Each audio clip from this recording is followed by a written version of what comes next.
In any editor, I enable Vim emulation, and we can do so by using the following option in Zed.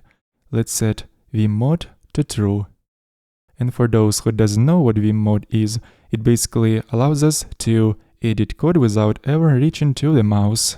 Everything is being done exclusively by using keyboard shortcuts.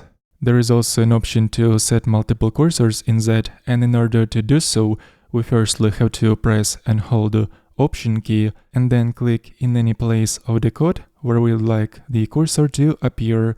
I'm going to change Option key to be Command key. So now anytime when I need to create multiple cursors, I will have to press and hold Command key and then click in any place of the code to create multiple cursors. The next option, cursor shape, allows us to specify cursor type. I usually use block, and just because I have earlier enabled Vim mode, it made my cursor to look like block. But even if I'm going to activate insert mode, my cursor will look like a block in insert mode as well.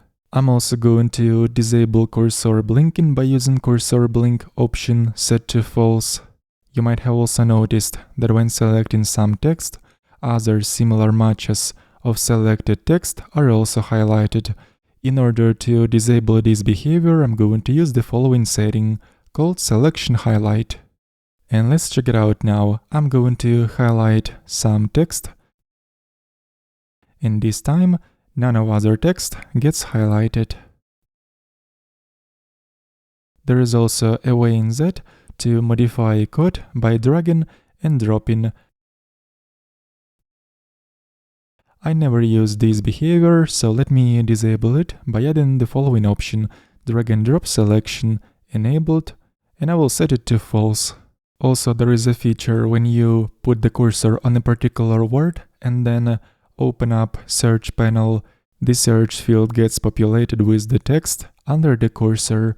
I'm going to disable this, because sometimes when you have searched for something and then when you have opened up search while your cursor was on another word, the previous search query will be overwritten. For now, the current line is highlighted. I'm going to remove this highlighting by using current line highlight option set to none. Next one, if I'm going to select some text, there will be some dots shown in this selection which denote spaces. I'm going to remove those dots by using the show white space option set to none. And you might have also noticed that paired characters such as quotes, parentheses, brackets, they are all highlighted. And if you would like to disable this highlighting of the paired characters, you can add the following two options into your theme configuration. And what they basically do is they will make the highlighting transparent, making it invisible. So after saving the changes, all paired characters will no longer be highlighted. And that's about it for this lesson, where we have cleaned up the editing area a bit.